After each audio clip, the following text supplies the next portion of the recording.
प्रभाकर राव जी, सब कैसे हुआ?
चंद्रसेन ने ये तो सोच लिया था कि कमबख्श के खेमे तक पहुंचने का ये संकरा मार्ग है, और उसने ये नहीं सोचा था कि अगर हम पर हमला हुआ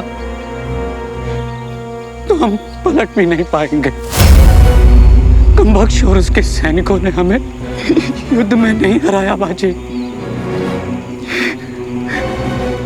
हमारा शिकार हुआ है। बाकी सैनिक कहाँ? मल्हार कहाँ?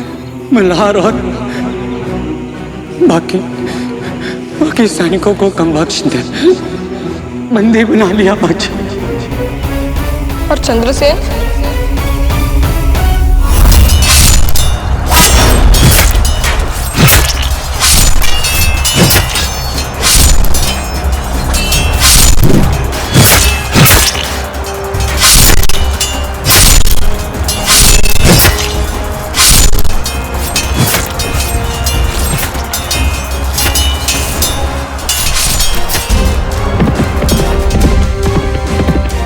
तलवार तो उस मुगल की थी, मगर मेरे प्राण उस चंद्रसेन ने लिए बाजी, अपनी जान बचाने के लिए।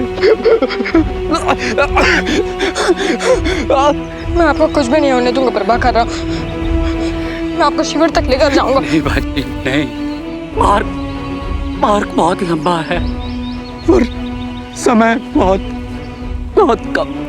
प्रभाकर राव जी आप? हाँ, तुम मेरे लिए कुछ करना चाहते हो तो एक काम करना बाजी। मैंने तुम्हारे साथ बहुत दुर्व्यवहार किया है, हो सके तो मुझे क्षमा कर देना। योद्धा वीर होते हैं बाजी, और साधु उदार। तुम वीर भी हो और उदार भी। संसार को तुम्हारे जैसे लोगों की आवश्यकता है बाजी। स्वयं की रक्षा करो बाजी, घर लौट जाओ बाजी, वापस चले जाओ बाजी, घर लौट जाओ बाजी।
धाना जी, हम आपसे आज मिल रहे हैं, पर अपनी आई साहिब के द्वारा सुनी हुई कहानियों के माध्यम से आपके यश और आपकी वीरता से हमारा परिचय बहुत पुराना है।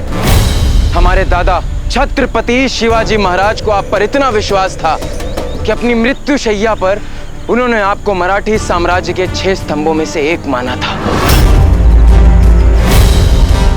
आज हम आपको उन्हीं छत्रपति शिवाजी महाराज का वास्ता देते हैं कि आप अपना निर्णय एक व्यक्ति के बारे में सोचकर नहीं, पूरे देश के बारे में सोचकर लीजिए। यदि आपको लगता है कि हम मराठी साम्राज्य के सिंहासन पर बैठने के अधिकारी हैं, तो हमारा साथ दें। और यदि आप सोचते हैं राजे हमसे अधिक योग्य और समर्थ शासक हैं, तो निसंकोच हमारी गर्दन काट दें। महादेव की सौगंध, हम आपको अपने खून के लिए माफ कर देंगे।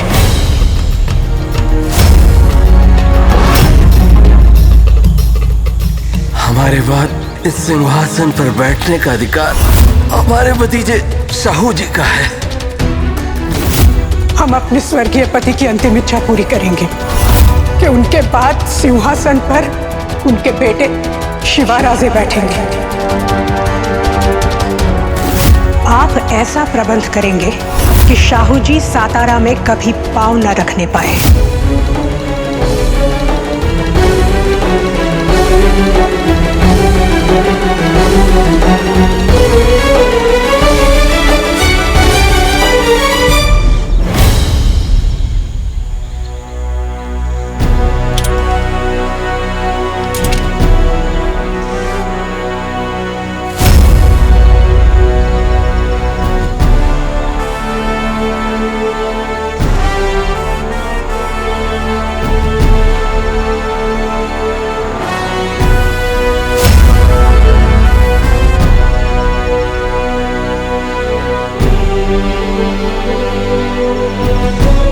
हम आपका समर्पण नहीं, आपका साथ चाहते हैं,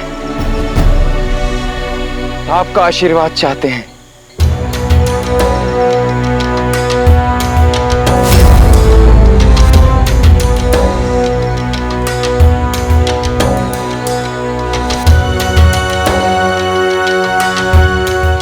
महाराज शाहू जी की जय! महाराज शाहू जी की जय!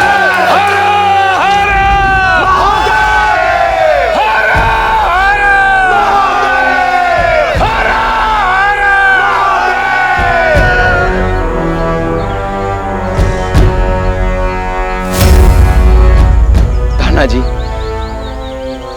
जब आप जैसा वीर और देशभक्त योद्धा हमारे साथ है, हमें सिंहासन पर बैठने से कोई नहीं रोक सकता, कुछ नहीं। पर हम सिंहासन पर शासन करने के लिए नहीं, देश की सेवा करने के लिए बैठेंगे धाना जी। हम छत्रपति शिवाजी महाराज के सपनों का स्वराज लाकर रहेंगे।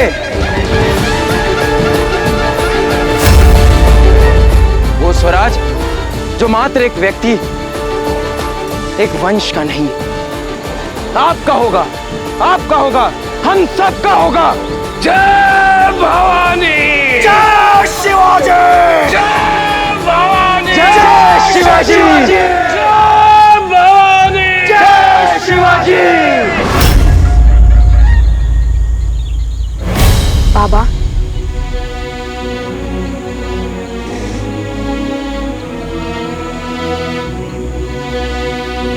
मुझे पता था कि आप मेरा विश्वास नहीं तोड़ेंगे।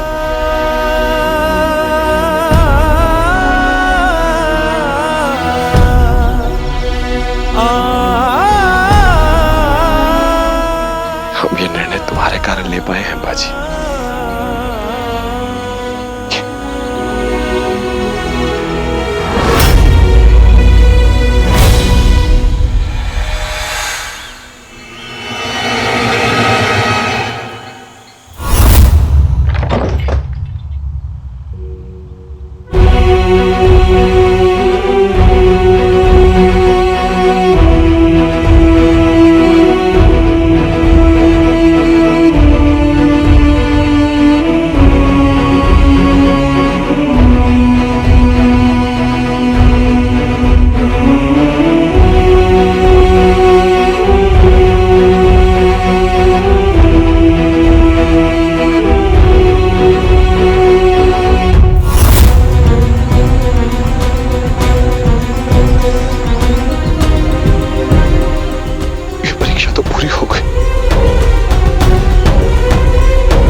सकते।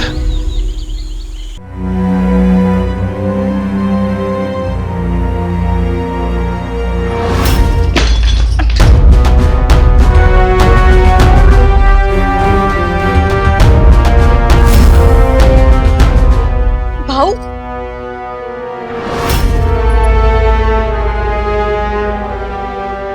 यदि आपको अपने परिवार की रक्षा करनी है तो आपको ये कार्य करना ही होगा। दीवार तोड़ने का औजार और साहस दोनों आपको ही ढूंढने पड़ेंगे।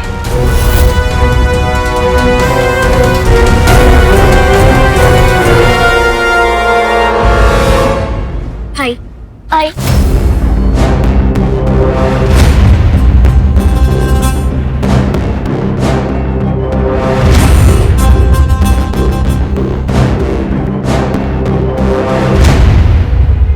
आई, ये तू क्या करने वाली है?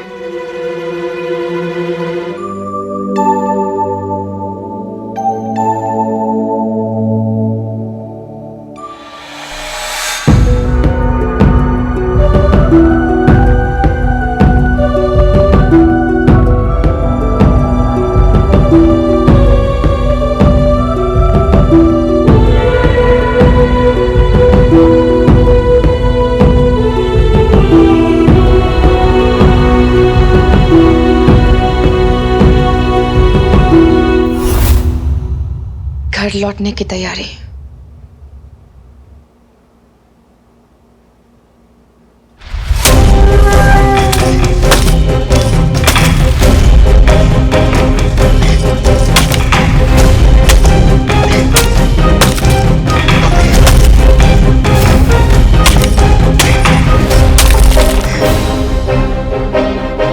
आई, तो ये हमें दे दे, हम दीवार तोड़ देते हैं। नहीं चिमना, हमारे पास अधिक समय नहीं है। जो कुछ भी करना है शीघ्र करना होगा।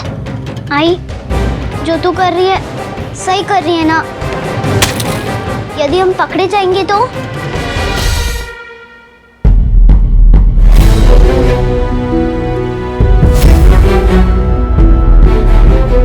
राणा जी की ओर से शाहू जी के बारे में कोई संदेश क्यों नहीं आया? अब तक तो वो नर्मदा पार करके मुगल खेमे तक पहुंच चुके होंगे, फिर कोई खबर क्यों नहीं आई? कहीं धाना जी शाहू जी के साथ? रानी साहब, हमारे पास प्रतीक्षा करने के सिवाय दूसरा पर्याय भी तो नहीं है। और यदि धनाजी शाहू जी से मिल भी जाएं तो क्या हो जाएगा?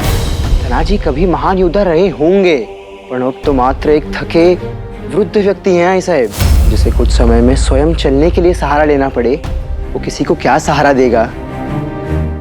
एक बूढ़े इंसान से इतना क्या डरना? आप जिनका अपमान कर रहे हैं वो कोई साधारण व्यक्ति नहीं है राजे। धनाजी घोर पड़े हैं इस राज्य के 6 स्तंभों में से एक। अगर उनकी वफादारी बदलती है तो राजनीति बदल जाती है। उनके नाम मात्र से सिंहासन हिल जाते हैं। ये बात आपको अभी समझ में नहीं आएगी, और जब तक आएगी तब तक बहुत देर हो चुकी होगी। इसलिए इस विषय में आपकी टिप्पणी की कोई आवश्यकता नहीं है। साहब हम तो... आप जाइए अपने कक्ष में।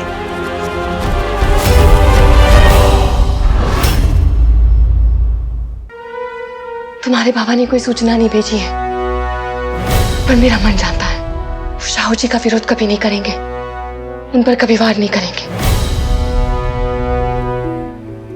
हम सबके प्राण संकट में है चिमना, मैं तुम दोनों को कुछ नहीं होने दूंगी। विश्वास सेवा मजावर।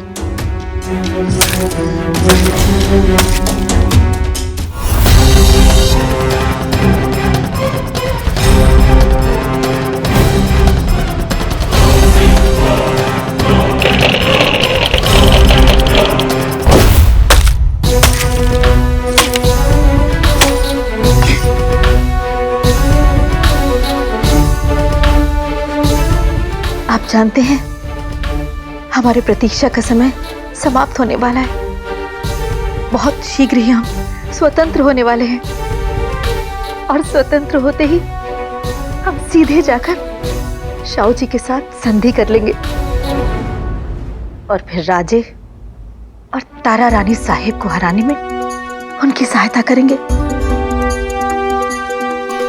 तारा रानी साहिब ने हम पर बहुत अत्याचार किए हैं, अब तारा रानी साहब का ऋण चुकाने का समय आ गया है। तारा रानी साहब ने हमसे कहा होता तो हम सिंहासन यूं ही त्याग देते हैं। हम राजनीति में परिवार ढूंढते रहे और उन्होंने परिवार में भी राजनीति कर ली। पर अब जिस भाषा में बात हो रही है हम भी उसी भाषा में बात करेंगे। हम यहाँ सातारा से दूर कोल्हापुर जाएंगे और वहां के मराठी सरदारों की सैनिक सहायता से अपने शिविर स्थापित करेंगे। हमें अधिक से अधिक सरदारों का सहयोग चाहिए और उसके लिए हमें आप दोनों की अति आवश्यकता है। ओ महाराज, बालाजी की वाणी और तर्क नीति का चमत्कार तो हम देख ही चुके हैं, इसलिए वरिष्ठ अधिकारियों को अपने पक्ष में लेने में आपकी सबसे बड़ी भूमिका रहेगी बालाजी। बालाजी, अगर आपने राज आज्ञा का उल्लंघन करके हमारा साथ देने का निर्णय ना लिया होता तो ये निर्णय हम अपने पुत्र के कारण ले पाए हैं। उसी ने हमें अपने हृदय की आवाज सुनने की प्रेरणा दी। खूब छान, हम आपके पुत्र से अवश्य मिलना चाहेंगे। कहाँ है आपका पुत्र?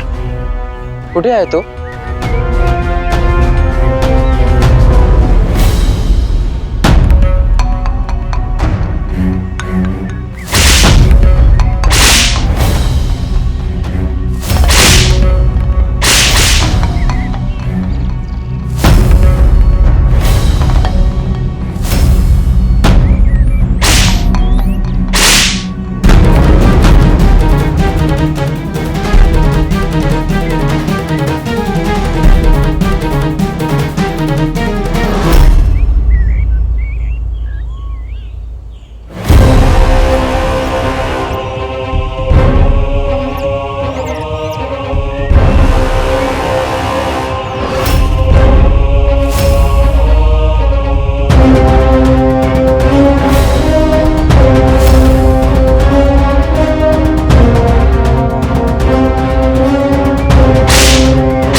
दक्खन के बादशाह कमबख्श और तुम सब हमारे कैदी। आज तक तुम्हारा जो भी नाम था या जो भी पहचान थी वो आज खत्म हो चुकी है। आज से लेकर तुम्हारी आखिरी सांस तक तुम्हारी एक ही पहचान होगी, शाह दक्खन कमबख्श के कैदी। और कैदियों के सिर्फ दो कानून होते हैं। एक, ख्वाब में भी यहां से भागने का ख्वाब मत देखना, और दूसरा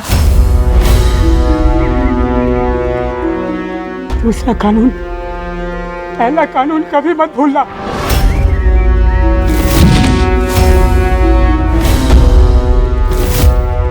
तू भूल गया कि तू कमबख्श का कुत्ता है, और कुत्ते तो भौंका करते हैं, बात नहीं करते। माफी मांग, मांग माफी।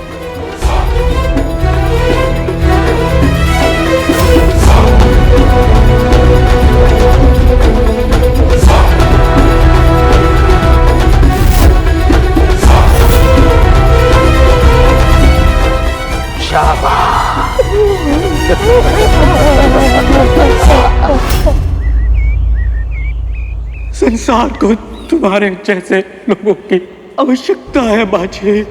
कर लाज बाजी। इनकी स्थिति के बारे में मुझे घर के किसी बड़े से बात करनी होगी। इस समय घर में सबसे बड़ा मैं ही हूँ। आप हमें छोड़कर नहीं जा सकते। बाबा के बाद आप ही परिवार को संभाल सकते हैं, हम नहीं। शाबाश!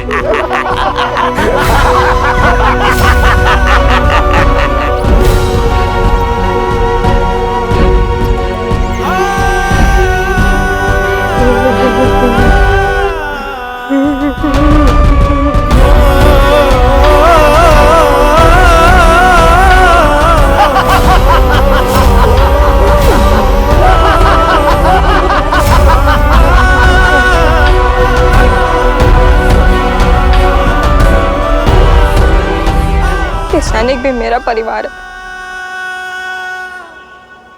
भला मैं अपने घर वालों को छोड़कर अपने घर कैसे लौट सकता हूँ?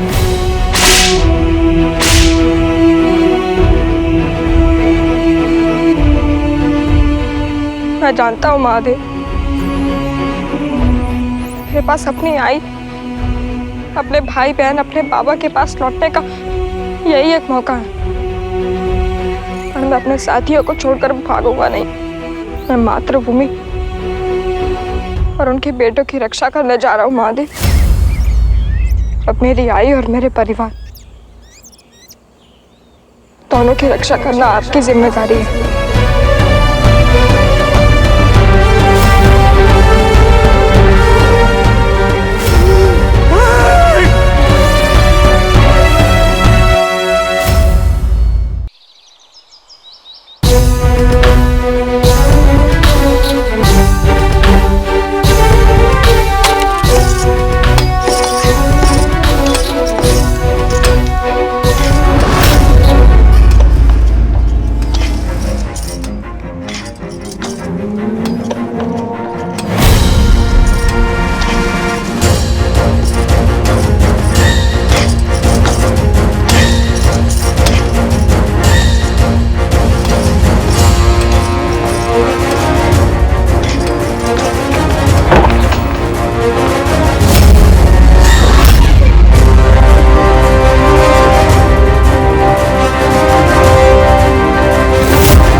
प्रणाम रानी साहब।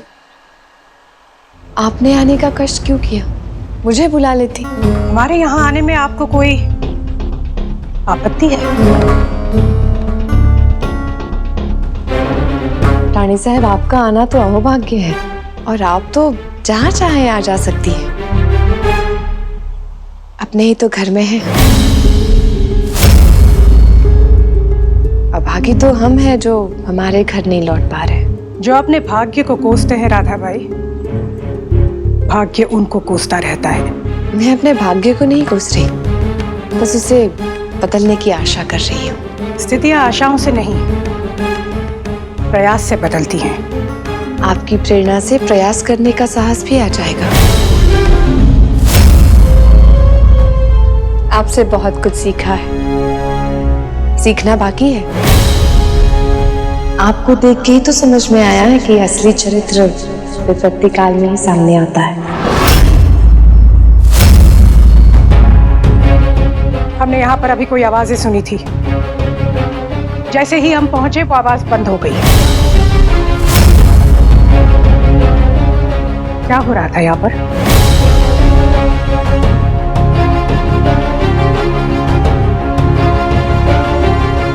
रानी साहब,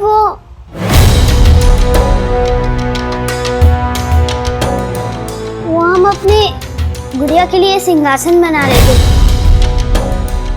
उसी की आवाज होगी। लड़कियां सिंहासन पर नहीं बैठा करती।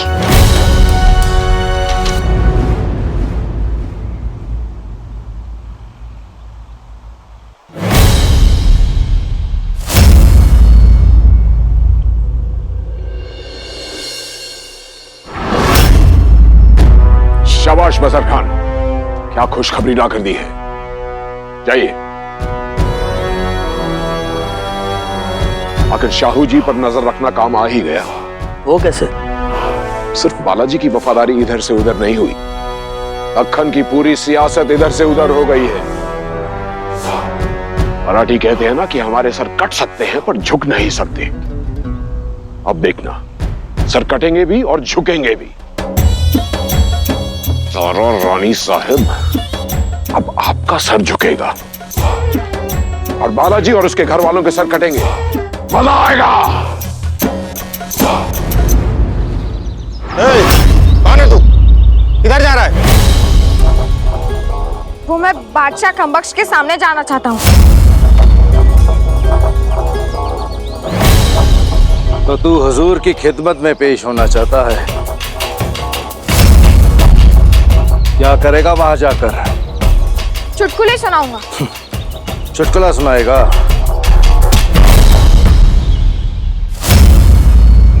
कहीं ऐसा ना हो कि तू खुद चुटकुला बनकर रह जाए। श्रीमान, बस एक बार मुझे बादशाह सलामत के सामने जाने दीजिए। सुन, बादशाह सलामत अपना दिल बहलाने के लिए खून बहाते हैं, चुटकुले नहीं सुनते। जा, चला जा यहाँ से। तो फिर ये फैसला आप बादशाह सलामत को ही लेने दीजिए ना, कि वो अपना दिल बहलाने के लिए चुटकुला सुनना चाहते हैं या नहीं। या शहंशाह औरंगजेब के स्वर्गवास के बाद मुगल सल्तनत की ये स्थिति हो गई है कि बादशाह को क्या करना चाहिए और क्या नहीं, ये बादशाह नहीं उनके नौकर तय करते हैं। कौन है ये नामुराद?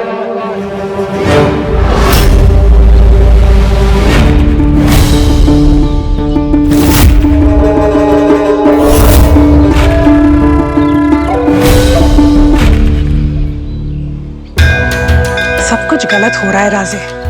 कमबख्श के साथ के युद्ध में मात्र हमारी सेना पराजित नहीं हुई है, हमारे बहुत सारे सैनिक बंदी पड़े हैं वहां पे, और उन्हीं के साथ हमारा स्वाभिमान बंदी पड़ा है। भाई साहब, बाजी मारा गया क्या? इस युद्ध की पूर्ण सूचना नहीं है हमारे पास। हमें तो ये भी नहीं पता कि चंद्रसेन भी जीवित है या नहीं। हमने अपने सबसे खास गुप्तचरों को वहां भेजा है। जैसे ही उनसे सूचना मिलेगी, तब हम निर्णय ले सकते हैं कि अपने सेना को वापस कैसे लाना है। जब ये संकट समाप्त होगा ना, तब हम माँ तुलसा भवानी के मंदिर में जाएंगे और उनके कृपा की प्रार्थना करेंगे। चलिए।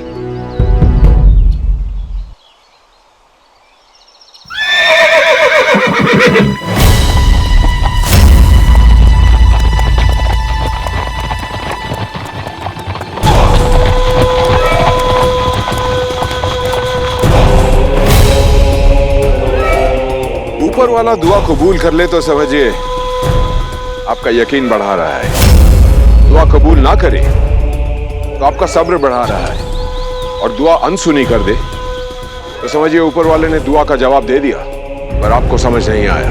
और आप समझते हैं कि हमारी दुआओं का जवाब आप हैं? माशाअल्लाह।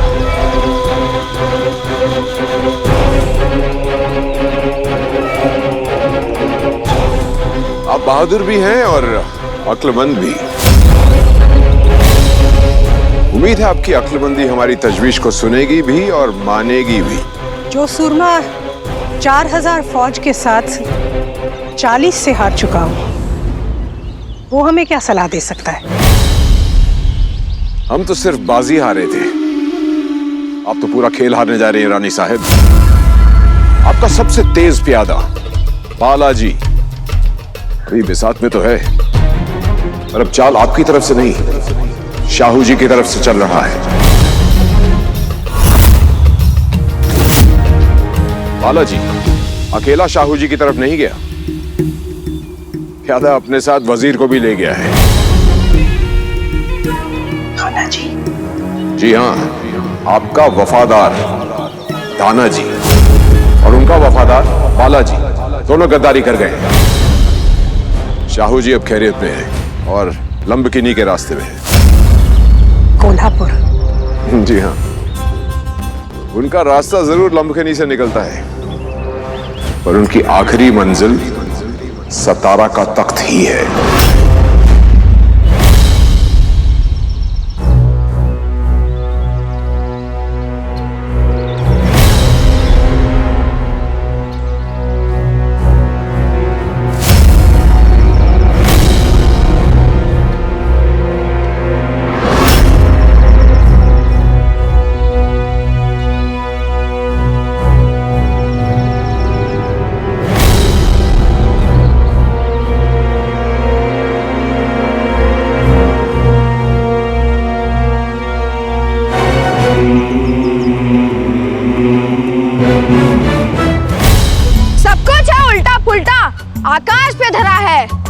दक्कन के बादशाह के आगे ये मस्करा खड़ा है।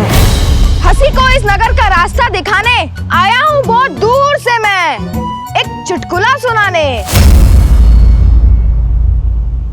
नाम क्या है तेरा? बाजी। बाजी, मस्खरा।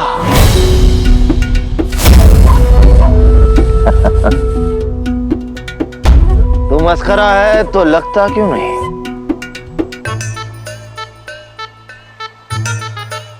वाह, क्या दृष्टि है, क्या नजर है। हुजूर, मैं मस्करा इसीलिए नहीं दिखता क्योंकि जो पहली बार आई वो शर्म वो हया हूँ। मस्करा मैं हूँ पूरा, लेकिन अभी नया हूँ। बादशाह सलामत, आज मैं पहली बार किसी बाहर वाले के सामने अपना चुटकुला सुनाने जा रहा हूँ। आज तक मेरे चुटकुले सिर्फ मेरे भाई बहनों और मेरे घर वालों ने ही सुने हैं। उस्ताद कौन है तेरा?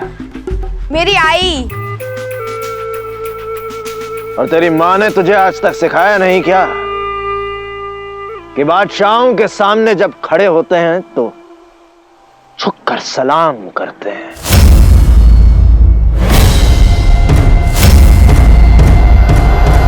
मराठी का सर कट सकता है, झुक नहीं सकता।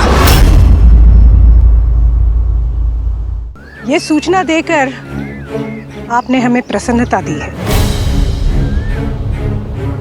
क्योंकि अब सिद्ध हो चुका है कि औरंगजेब के जाने के बाद आप पागल हो गए हैं और दिन में सपने देखते हैं। धानाजी इस मराठी साम्राज्य की जड़ है, और जड़ हमेशा अपने पेड़ के साथ ही जीती है और उसी के साथ मर जाती है, पर अपने पेड़ को कभी छोड़ती नहीं। हम मराठी हैं, मुगल नहीं। किसी पराये के कहने पर अपनों पर विश्वास करना नहीं छोड़ते हैं। इस वक्त आप मंदिर के सामने खड़े हैं, इसलिए अभी तक जीवित है खान साहब। इससे पहले कि हम मंदिर की मर्यादा भूल जाए, चले जाइए यहाँ से। हम तो यहाँ राजे को तख्त पे बैठाए रहने की तजवीज लेकर आए थे, पर आपने हमारी तौहीन की है। याद रखिए, आज कुआं खुद चलकर प्यासे के पास आया है, पर अब प्यासा कुएं को ढूंढता निकलेगा, और ये हमारा दावा है।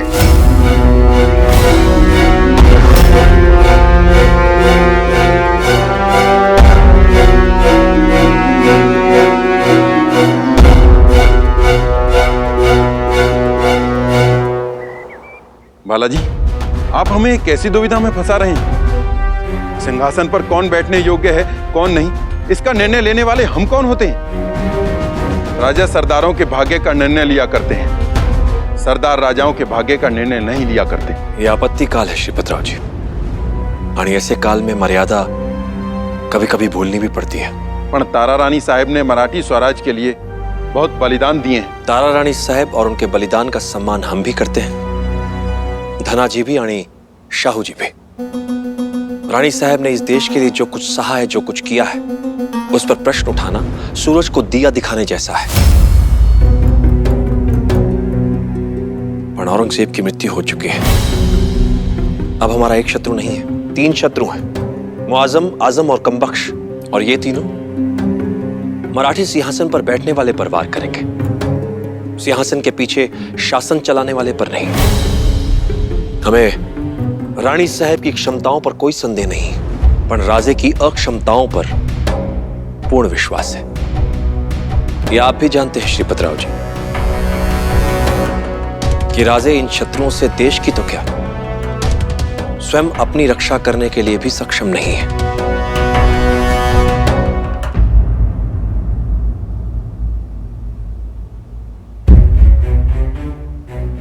श्रीपतराव जी,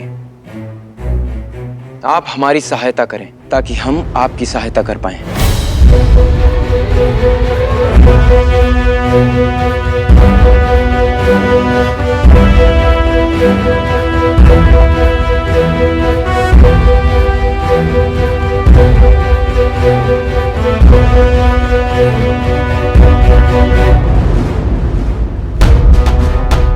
पर हमारे हमारे पास राजे के विरुद्ध सैनिक अभियान में सहायता करने योग्य सेना नहीं है।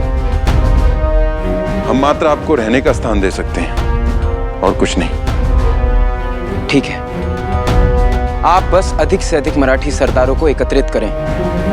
इससे पहले कि राजे को हमारे सकुशल होने का और सिंहासन की तरफ बढ़ने के इरादों का पता चले, हमें अपने समर्थक ढूंढने होंगे।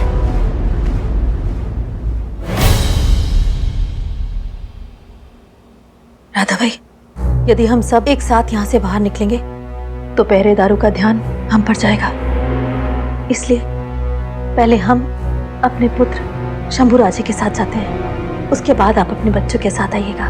राक्षस भाई साहब, जैसे आपको अपनी संतान प्यारी है वैसे मुझे अपनी। जाएंगे तो सब एक साथ, वरना कोई नहीं जाएगा। राधा भाई, आप शायद भूल रही हैं, हम यहाँ की रानी हैं। हमारा क्रोध कुछ भी कर सकता है। और शायद आप ये भूल रही हैं कि मैं एक माँ हूँ, और माँ अपने बच्चों के लिए कुछ भी कर सकती है। चले?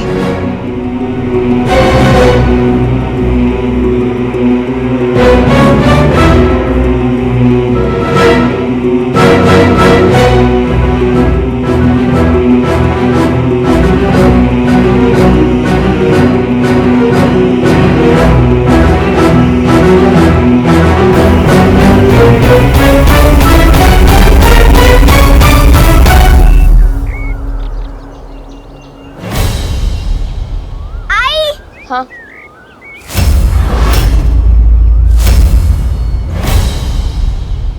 बादशाह सलामत, आप इतने ऊंचे हैं कि मैं आपसे झुककर बात कैसे करूं? बोलो, ऐसी मूर्खता की मैं शुरुआत करूं कैसे? आसमां के सूरज से मैं झुककर बात करूं कैसे? झुककर तो चींटियों से बात करते हैं बादशाह सलामत। ज्ञान, विद्या और वीरता के पर्वत से नहीं। बादशाह सलामत तो दयावान, गुणवान, सत्यवान, महान है।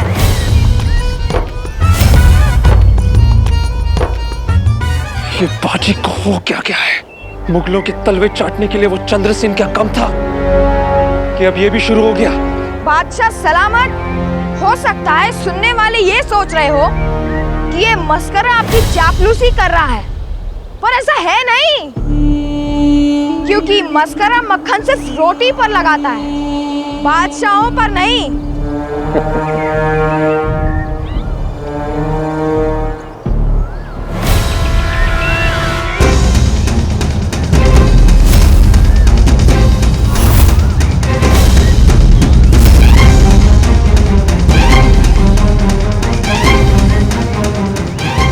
आपने क्या सोचा था राजेश भाई साहब? आप एक सीधी साधी औरत को मोहरा बनाकर उससे सुरंग खुदवाकर यहाँ से निकल जाएंगी और हमें सूचना भी नहीं मिलेगी? आप हमारी सहपत्नी हैं, फिर भी नहीं जानती कि हम कौन हैं? दोबारा ऐसी भूल मत कीजिएगा, क्योंकि हम मात्र पहला अपराध क्षमा करते हैं। दूसरी बार हम भूल जाएंगे कि आपसे हमारा कोई रिश्ता भी है।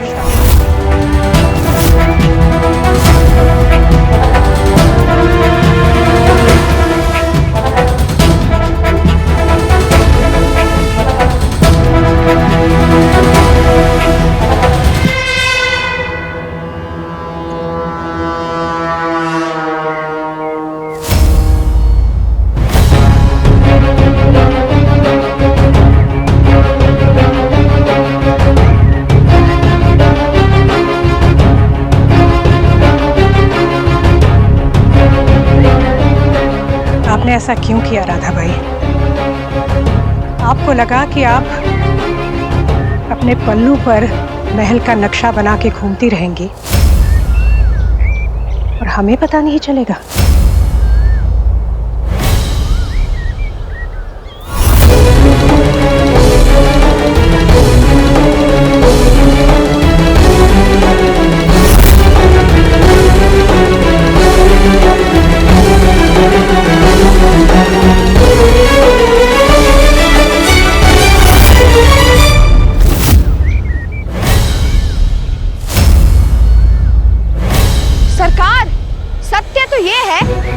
जिस तरह आपने बिना स्वयं तलवार उठाए ही मराठियों को बंदी बना लिया, उससे मेरे मन मंदिर में बस आपकी ही वीर छवि बस गई है। मैं आपकी वीरता की कथाएं गली गली सुनाऊंगा। तेरे कहानियों से गूंजे सातारा और दिल्ली, तेरे गीत गुनगुनाए शेर चूहे बिल्ली। मेरे आका की कहानी हर तरफ मैं कहूंगा, चाहे दुनिया वाले मुझे पुकारे शेख चिल्ली। बातें तो बड़ी बड़ी करते हो, अगर चुटकुला भी उतना ही अच्छा सुनाओगे तो इनाम मिलेगा। सरकार, इनाम? इनाम से मुझे मेरे मित्र की याद आ गई, मेरा लंगोटिया गोटिया। गोटिया ने एक बार मुझसे बोला कि जो भी मेरी इच्छा पूरी करेगा मैं उसे 1000 स्वर्ण मुद्राएं दूंगा। तो मैंने उससे पूछा कि तेरी वो इच्छा क्या है? तो गोटिया बोला, यही कि कोई मुझे बिना काम किए 2000 स्वर्ण मुद्राएं दे दे। वैसे सरकार, मेरा दोस्त गोटिया है बड़ा विचित्र।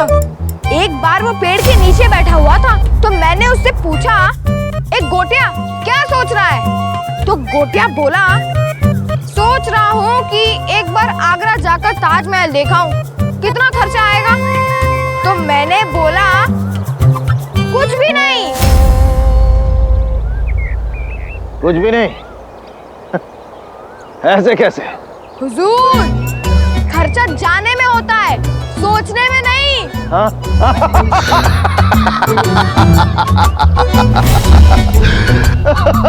सोचने?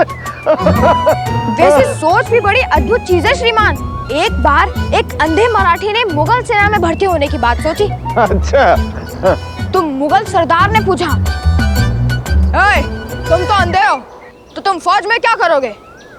तो अंधा बोला कि मैं ऐसा अंधाधुंध तीर चलाऊंगा कि दुश्मन तो क्या, तुम भी थर थर कांपोगे।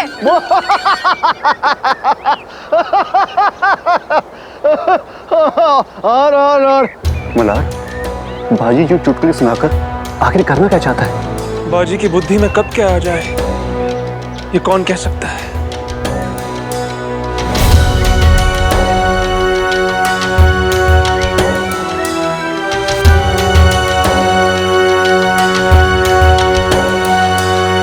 और सुनाओ। एक बार एक मुगल सैनिक अपने सेनापति के पास गया और बोला, जनाब, मेरे पास 2 खबरें हैं, एक अच्छी और एक बुरी। अब पहले कौन सी सुनना चाहेंगे? अच्छी। अच्छी सुनाओ। सेनापति का भी यही जवाब था। अच्छा। तो सैनिक बोला, अच्छी खबर ये है कि हम सातारा जीत गए।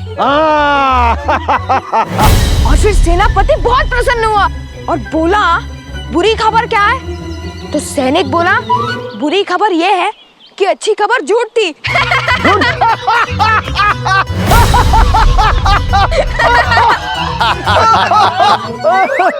बहुत बढ़िया। और फिर इसी मुगल सैनिक ने एक मराठी सैनिक से शर्त लगाई कि हम दोनों में सबसे अधिक बुद्धिमान कौन है?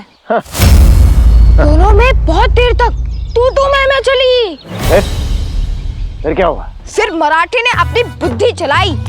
वो बोला कि हम दोनों एक दूसरे से एक एक प्रश्न पूछेंगे। अगर मराठी मुगल सैनिक के प्रश्न का उत्तर नहीं दे पाया तो मराठी मुगल सैनिक को 50 सिक्के देगा, और अगर मुगल सैनिक मराठी सैनिक के प्रश्न का उत्तर नहीं दे पाया तो अरे तो क्या? हुजूर, वो मुगल सैनिक भी आपकी तरह ही उतावला था। उसने बिना मराठी की पूरी बात सुने ही उसे कह दिया कि अगर मैं तुम्हारे प्रश्न का उत्तर नहीं दे पाया तो मैं तुम्हें 50 नहीं 500 सिक्के दूंगा। और फिर पहला प्रश्न मुगल ने मराठी से पूछा। हाँ, क्या पूछा? बता, इस समय मेरे मन में क्या चल रहा है? बेचारा मराठी क्या करता, उसे क्या पता कि मुगल सैनिक के मन में क्या चल रहा है। तो उसने हार मान ली और मुगल सैनिक को 50 सिक्के दे दिए। हाँ, अरे पर हमें तो बताओ कि उस मुगल सैनिक के जहन में चल क्या रहा था? ख्याल। चल रहा था। अच्छा। ख्याल क्या था वो अलग बात है। अब मराठी ने मुगल से प्रश्न पूछा कि बता, दुनिया में ऐसी कौन सी चीज है जो किसी को भी नहीं पता। बेचारा मुगल सैनिक सोचता रहा, सोचता रहा, सोचता रहा, बाल नोचता रहा, नोचता रहा, नोचता रहा। आखिरकार उसने हार मान ली और मराठी सैनिक को 500 सिक्के दे दिए और मराठी सैनिक मुगल से वो 500 सिक्के लेकर जाने लगा। नहीं नहीं नहीं नहीं नहीं, ये क्या बकवास है? वो मराठी 500 सिक्के लेकर बिना जवाब दिए जा कैसे सकता है? उसे मुगल सैनिक को जवाब देना पड़ेगा। यही मुगल सैनिक का भी यही प्रश्न था। ए मराठी, बता, ऐसी कौन सी चीज है जो दुनिया में कोई भी नहीं जानता? फिर उस मराठी ने क्या जवाब दिया? मराठी ने मुगल सैनिक को और 50 सिक्के दे दिए और बोला, जो दुनिया में किसी को नहीं पता वो मुझे भी नहीं पता। ए लड़के, तू यहाँ हमें हंसाने आया है या हमारी हंसी उड़ाने आया है? तुम्हें लगता है कि हम मुगल बेवकूफ हैं कि 50 सिक्कों के बजाय 500 सिक्के देने की बात करेंगे? हाँ?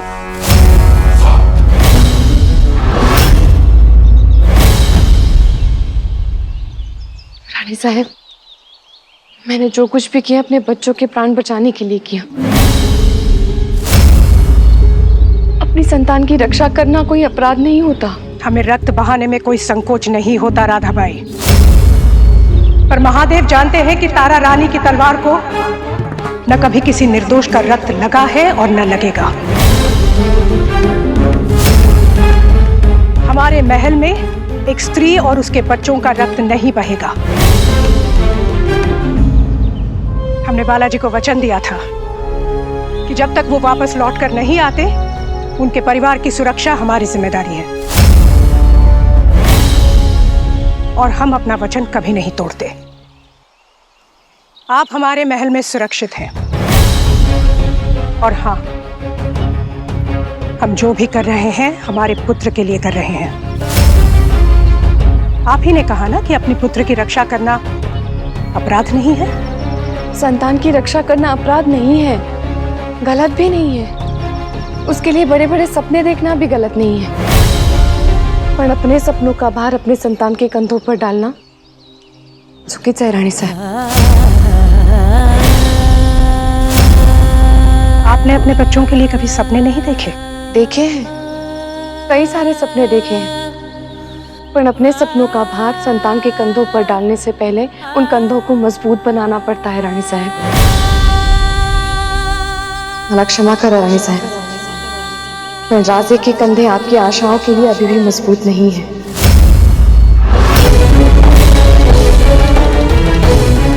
तो दोष राजे का है?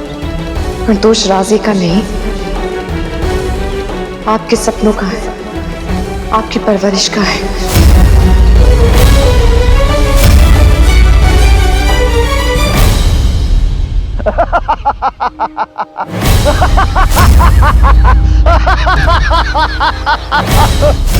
क्यों, क्या हुआ? तुम मजाक कर सकते हो तो हम नहीं कर सकते। हम तो तुम्हारे साथ मजाक कर रहे थे। बहुत खूब। अपनी इस मस्खरी के लिए तुम्हें क्या इनाम चाहिए? शाबाश बाजी। अब बाजी इनाम में हमारी स्वतंत्रता मांगेगा।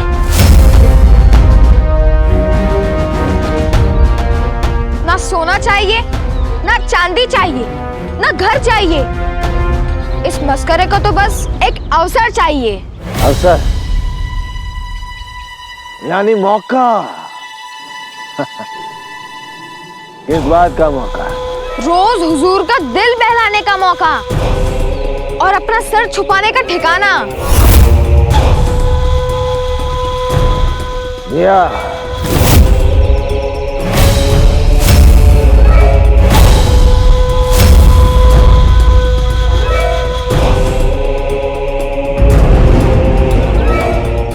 माँ की परवरिश कैसी थी ये संतान का भविष्य ही तय करता है राधाबाई। और अगर राजे हमारी बात नहीं मानते तो बाजी ने भी तो अपने पिता की आज्ञा का उल्लंघन किया है। आज्ञा का उल्लंघन किया है रानी साहब, पर आदर्शों का नहीं। वो आदर्श जो एक परिवार को, एक देश को जोड़ते हैं, यूं ऐसे दो हिस्सों में तोड़ते नहीं। इस देश को मुगल तोड़ रहे हैं, हम नहीं। पर यह बात आपकी समझ में नहीं आ रही है और हम आपको समझा नहीं पा रहे हैं। बस बहुत हो गया। सैनिकों, राधाबाई और उनके बच्चों को कालकोठरी में बंद कर दो। नहीं राजे, राधाबाई ने विरोध नहीं किया, मात्र तर्क किया है। और अगर विरोध भी करती तब भी हम एक गर्भवती स्त्री और उसके बच्चों को कालकोठरी में नहीं डालते। ये हमारे महल में एक अतिथि के सम्मान के साथ रहेंगी। आप इन्हें दंड दे ना दें आई साहब, हम इन्हें दंड अवश्य देंगे। इन्होंने यहाँ से भागने का जो प्रयास किया है ना, इसका दंड यह है कि इन्हें अपने बच्चों से दूर रखा जाएगा। हम यहाँ के राजा हैं और हमारे निर्णय का विरोध कोई नहीं कर सकता।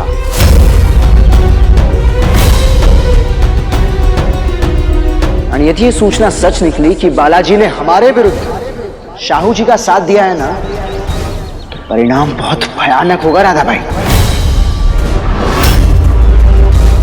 सैनिकों, ले जाओ इन्हें। नहीं,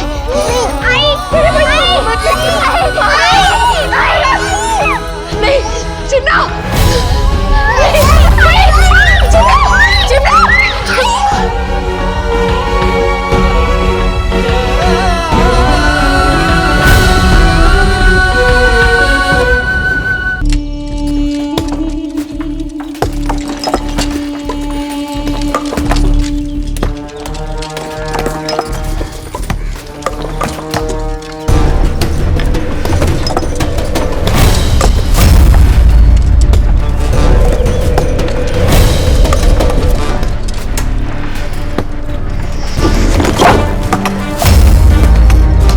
तुम यहाँ क्या कर रहे हो?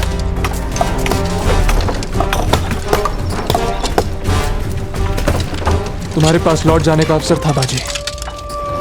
तुम्हें अपने परिवार के पास लौट जाना चाहिए था।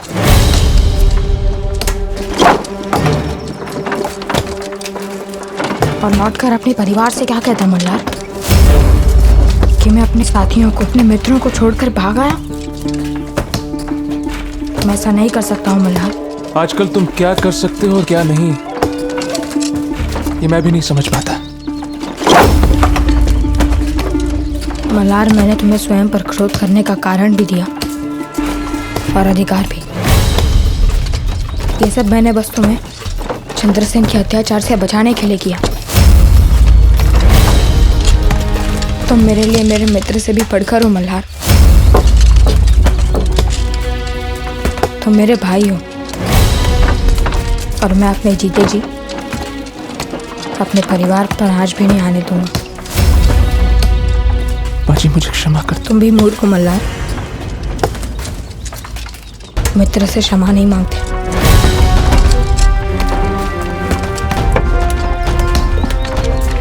बाजी,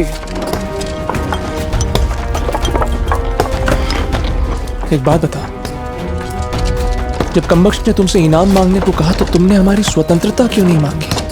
तुम्हें लगता है कि मैं तुम्हारी स्वतंत्रता मांगता तो कम्बक्ष दे देता? वो हम सबकी गर्दनें कटवा देता। कम्बक्ष मूर्ख नहीं है मल्हार। यदि उसे पता चल गया कि मैं उसे धोखा दे रहा हूँ तो सिर्फ मेरी ही नहीं, हम सबकी गर्दनें कट जाएंगी। मुझे तुम सबको यहाँ से लेकर भागने की योजना सोचने के लिए कुछ समय चाहिए और वो समय मैंने कम्बक्ष से मांग लिया। बाजी, यहाँ की सुरक्षा व्यवस्था बहुत कड़ी है। यदि हमने इस किले की दीवार तोड़ने का प्रयास किया तो कम्बक्ष। किले की दीवार हम नहीं, मुगल स्वयं तोड़ेंगे, बहुत जल्द।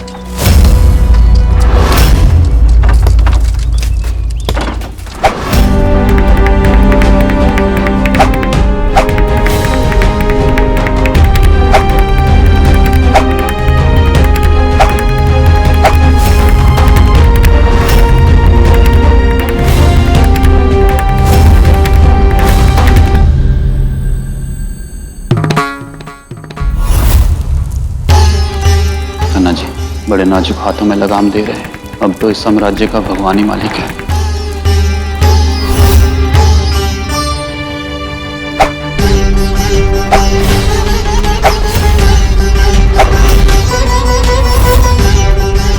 महाराज ने जानकारी अर्जित की है।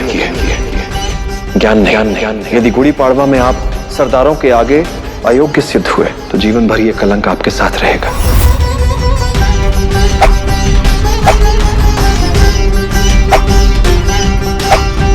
दुनिया जानती है कि मराठी हुकूमत, मराठी सल्तनत में पत्ता भी आपकी मर्जी के बगैर नहीं हिलता। राजे तो अभी बच्चे हैं। और आप ये मत भूलिए कि आपको राजा आपके भाग्य ने बनाया है, आपके शौर्य ने नहीं। रानी साहब,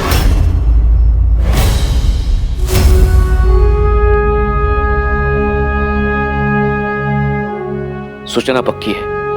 बालाजी के साथ साथ धनाजी ने भी शाहू जी से हाथ मिला लिया है और अब उन्होंने शाहू जी के लिए समर्थन जुटाने के लिए कोल्हापुर में मराठी सरदारों को आमंत्रित किया है।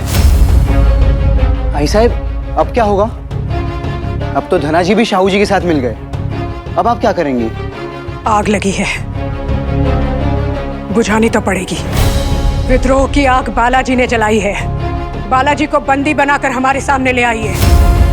भाई साहब, बालाजी बाहर बैठकर प्रतीक्षा नहीं कर रहे कि हमारे सैनिक आए उन्हें उठाकर ले जाएं। और हम बालाजी को क्यों ढूंढे जब हम यहीं बैठे बैठे उन्हें दंड दे सकते हैं?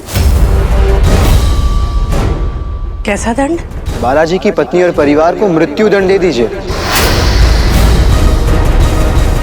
बालाजी स्वयं मर जाएंगे। राजे, आई साहब, उन्हें छोड़ना कमजोरी होगी और उन्हें मारना क्रूरता होगी। क्रूरता नहीं आई साहब, न्याय होगा। बालाजी ने जो अपराध किया है ना, उसका दंड उन्हें भुगतना होगा। बालाजी ने राजद्रोह किया है और उसकी सजा उन्हें अवश्य मिलेगी, लेकिन उनके पापों का मूल्य उनकी पत्नी और संतान नहीं चुकाएगी। हम पल पल राजनीति करते हैं, लेकिन हम मानवता नहीं भूले। पर आई साहब, सत्ता का खेल चलता आ रहा है राजे, और चलता रहेगा।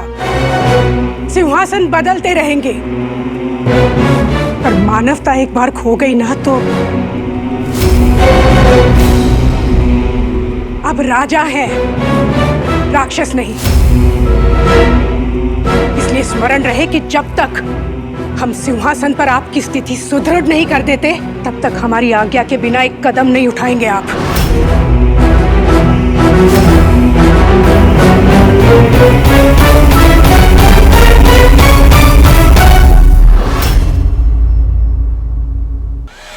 बाजी हम सबको यहाँ से एक साथ निकालने का मार्ग ढूंढ रहा है। और मार्ग नहीं मिला तो? यदि मार्ग नहीं मिला तो बाजी मार्ग निकाल लेगा। मुझे उस पर पूर्ण विश्वास है। ये कैसे संभव हो सकता है जब सिराजुद्दीन की आंखें हमेशा हमारे ऊपर लगी रहती हैं?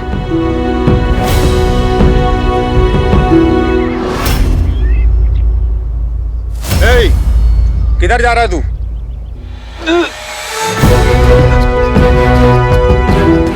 ये कैसा भोजन खिला रहे हैं? देखो इसे खाकर बेचारे मल्हार का क्या हाल हो गया। इस भोजन में नमक तक नहीं है।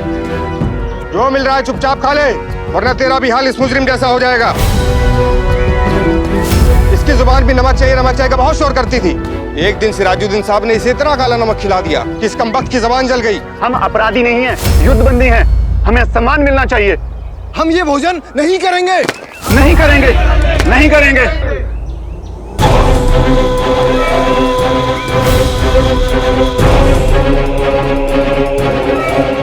हमने सारा इंतजाम कर लिया। आज मैंने चुटकुला सुनाते सुनाते सबकी आंखों के सामने से हथियार चुरा लिया और किसी को मुझ पर संदेह तक नहीं हुआ। ये लो, ये अवजार लो और अपना काम शुरू करो।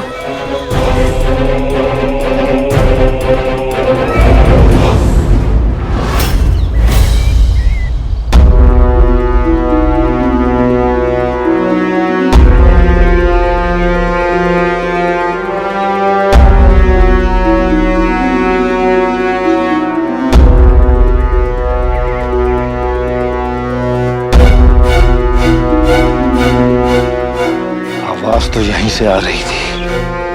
मुझे जल्द से जल्द ये खबर बादशाह कमबख्श तक पहुंचानी होगी।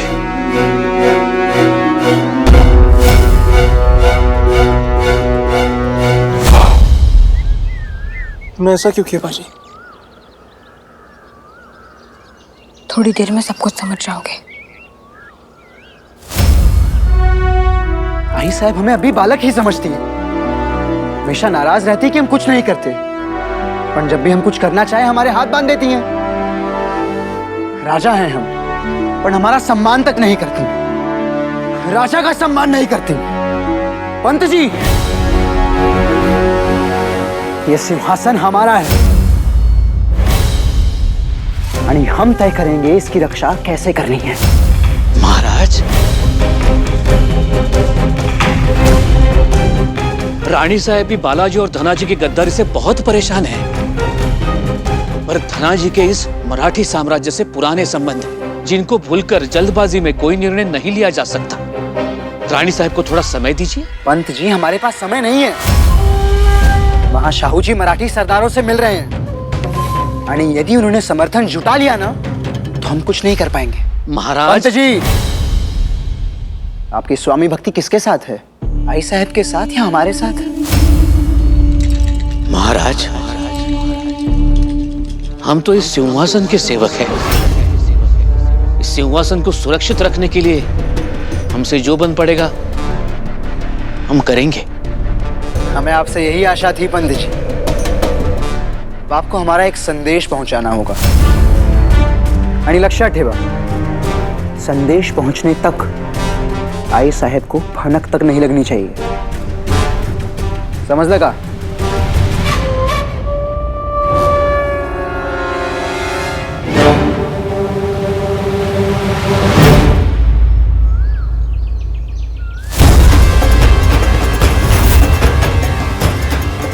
चप्पा चप्पा छान मारो।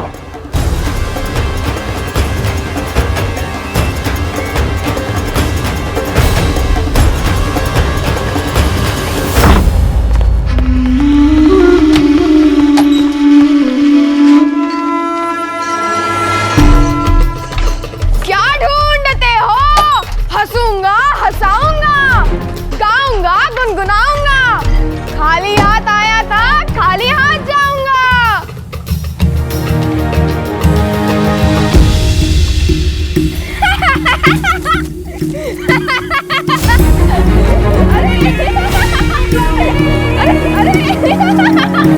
उस मस्करे को यहां लेकर आओ।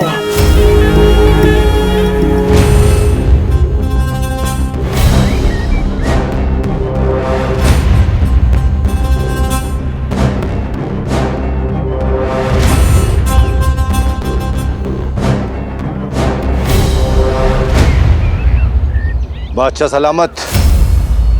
मैंने ये तो नहीं देखा कि इस मस्करे ने किससे क्या बात की, मगर मैंने इसे ये खुद कहते हुए सुना है कि इसने चुटकुला सुनाते वक्त मराठियों को भगाने के लिए हथियार चुरा लिए थे। अब क्या बोलोगे तुम? झूठ भी सहा है, इल्जाम भी सहा है। इस मस्करे ने ऐसा कुछ भी नहीं कहा है। बादशाह सलामत, हमने हर जगह ढूंढ लिया, पर हथियार तो क्या एक सुई तक नहीं मिली।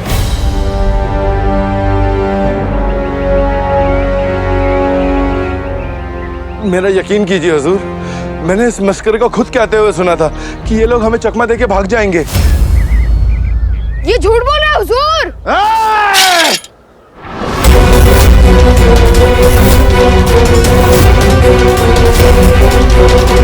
हमारे गुलाम हमसे झूठ नहीं बोला करते। अब अपनी ये मस्करी बंद कर और सच बोल। और याद रहे, हम एक सवाल 2 बार दोहराया नहीं करते।